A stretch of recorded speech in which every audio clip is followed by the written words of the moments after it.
Hi friends, వల్లూరుగా పిలువబడే ఈ వల్లవారిపట్నం శివాలయం అత్యంత ప్రాచీనమైన శివాలయం దగ్గర మనం ఇప్పుడు ఉన్నాము.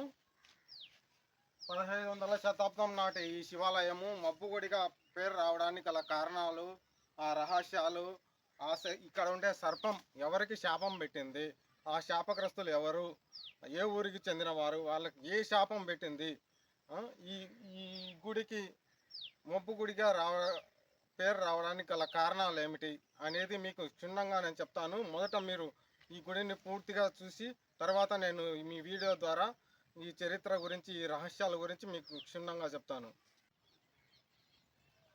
బాగా శిథిలావస్థకు చేరుకున్న శివాలయం, అలనాటి శిల్పులు హస్తకళా నైపుణ్యం, అద్భుతమైన హస్తకళా నైపుణ్యం.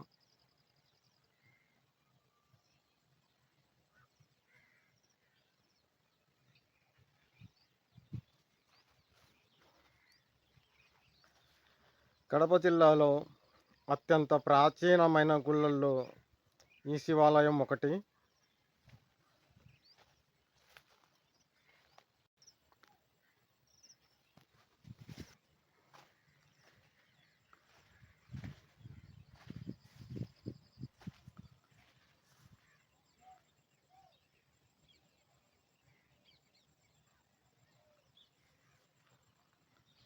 గుడిని అలనాటి మహాశిల్పులు తన హస్తకళా నైపుణ్యంతో చెక్కిన శిల్పాలు ఈ గుడికి చాలా ఆకర్షణీయంగా ఉంటాయి.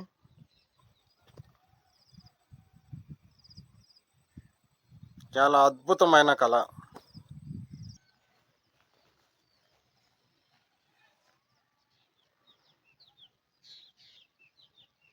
శిథిలావస్థకు చేరుకున్న గుడి, పూర్తిగా శిథిలావస్థకు చేరుకున్న గుడి.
వందల శతాబ్దపు నాటి ఈ శివాలయం ముఖద్వారం.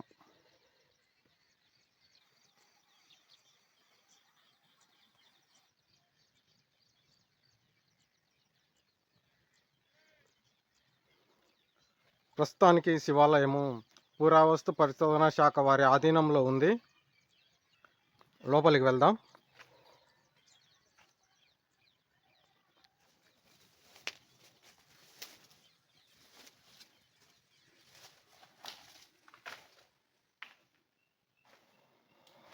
చాలా పాడుబడిపోయిన శివాలయం శిథిలావస్థకు చేరుకుంది.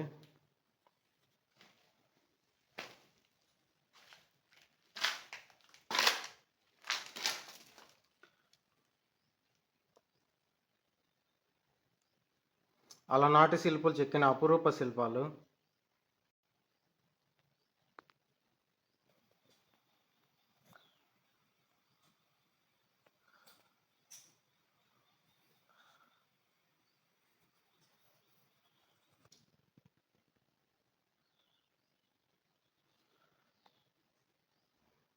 చాలా చక్కటి శిల్పకళా నైపుణ్యం, అలనాటి శిల్పాలు.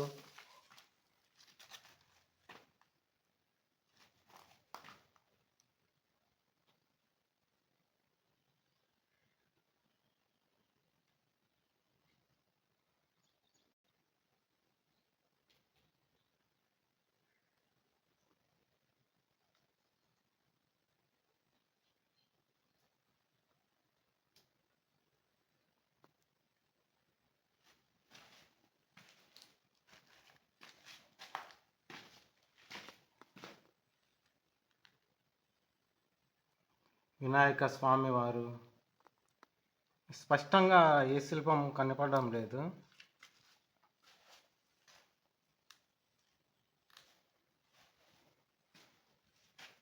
శిథిలావస్థకు చేరుకున్న గుడి కదా.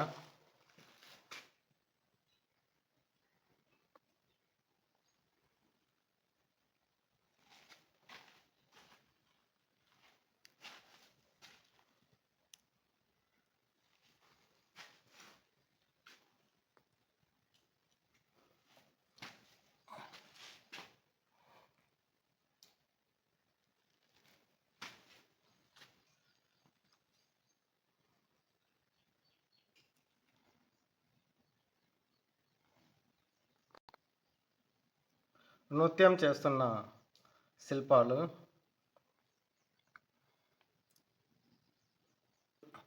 యుద్ధ వీరుల శిల్పాలు కూడా ఈ స్తంభానికి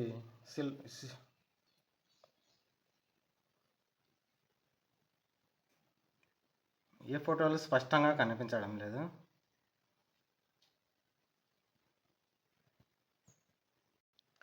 శిథిలావస్థకు చేరుకున్న మందిరం కదా. ఇక్కడ కనిపిస్తున్న 5 బొరకలు ఉన్నాయి కదా.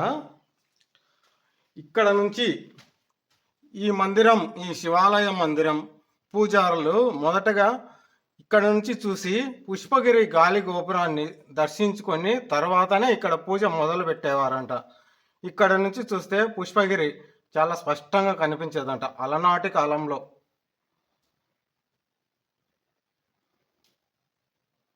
పూర్తిగా శిథిలమైపోయిన శివాలయం.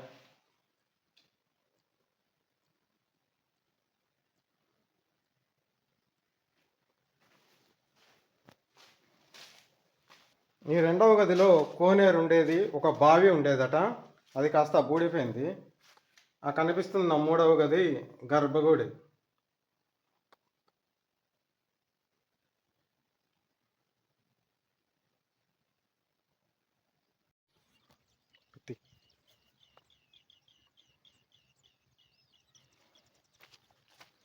అక్కడ కూడా ఒక గుడి ఉంది, అక్కడికి కూడా వెళ్దాం.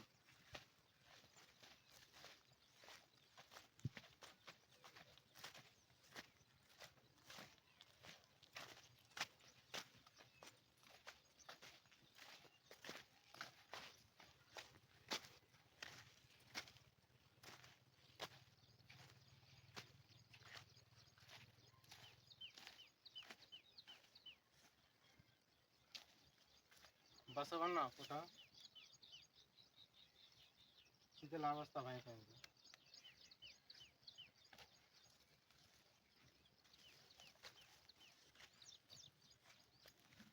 ఈ ఆలయం ముఖద్వారము పూర్తిగా మట్టిలోకి కూరుకుపోయింది.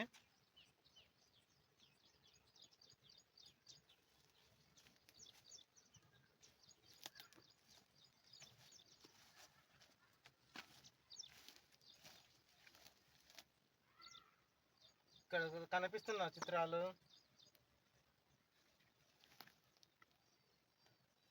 పడిపోయేలా ఉంది, పూర్తిగా శిథిలావస్థకు చేరుకుంది.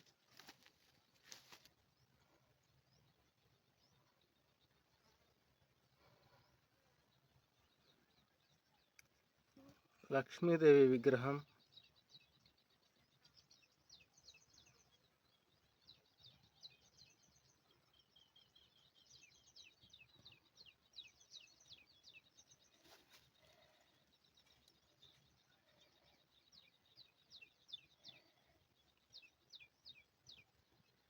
శ్రీ వెంకటేశ్వర స్వామి అనుకుంటా. చాలా స్పష్టంగా కనిపించకపోవడంతో గుర్తించడం కొంచెం కష్టమైంది. ఈ ఆలయ వెనుక భాగం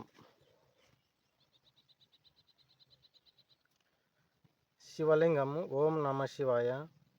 ఇక్కడ కొంతమంది దేవతలు కూడా కనిపిస్తున్నారు.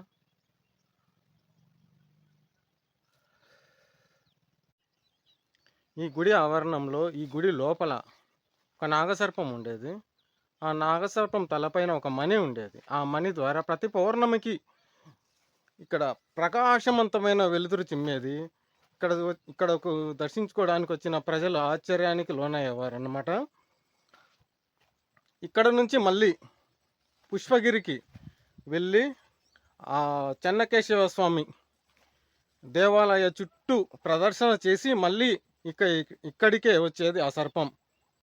అది గమనించిన వల్లవారిపట్నంకు చెందిన ఒకరు, పుష్పగిరికి చెందిన ఒకరు ఎలాగైనా ఆ మణిని దొంగలించాలని కుట్ర పన్నుతారు. మరు పౌర్ణమి కోసం ఎదురు చూస్తారు. మరు పౌర్ణమి రానే వచ్చింది. వచ్చిన తర్వాత ఇక్కడ నుంచి ప్రకాశవంతమైన వెలుగు అయిపోయిన తర్వాత పుష్పగిరికి బయలుదేరిన ఆ సర్పాన్ని అలాగే వెనకాలే వెళ్ళి దాని తలపైన ఆవు పేడ వేస్తారు. పేడ వేసిన వెంటనే కళ్ళు కనిపించకపోవడంతో ఆ సర్పానికి చాలా సునాయాసంగా ఆ మణిని దొంగలిస్తారు. దొంగలించి వాళ్ళు అక్కడి నుంచి పారిపోయిన తర్వాత తీవ్ర ఆగ్రహానికి గురైన ఆ సర్పం వారికి శాపాన్ని ఇస్తుంది. ఆ శాపం ఏమిటంటే, పుష్పగిరి గ్రామంలో ఒక కులం వారు వల్లవారిపట్నంలో అంటే ఒల్లూరు గ్రామంలో ఒక కులం వారు నివసించకూడదు అని శాపంగా వేస్తుంది. తీవ్ర ఆగ్రహానికి గురైన ఆ సర్పం ఇక్కడున్న చుట్టుపక్కల ఉన్న ప్రజలందరికీ కూడా శాపం పెడుతుంది. ఆ శాపం పెట్టిన వెంటనే ఇక్కడ వరదలు సంభవిస్తాయి. ఇక్కడ ఈ ప్రాంతంలో ఉన్న చుట్టుపక్కల ఇళ్ళన్నీ నేలమట్టం అవడంతో మళ్ళీ వాళ్ళు ఇక్కడ ఇల్లు కట్టుకోవడానికి ధైర్యం చేయలేకపోతారు. అప్పటి నుంచి ఈ శివాలయంకి పూజలు అందక, పూజారులు లేక ఈ శివాలయం క్రమేపీ కళావిహీనంగా మారిపోయి, చీకటిగా మారిపోయి, మబ్బుగా మారిపోయి, మబ్బుగుడిగా పేరు రావడం జరిగింది. అది ఈ చరిత్ర. ఇంకో రహస్యం ఏమిటంటే, అలనాటి సర్పం ఇక్కడ ఈ గుడి ఆవరణం చుట్టూ ఇప్పటి వరకు తిరుగుతుందనే సమాచారం. ఇప్పటికి కూడా ఆ పాము జీవించే ఉందని కొంతమంది చెప్తూ ఉంటారు, అలనాటి కాల పెద్దలు.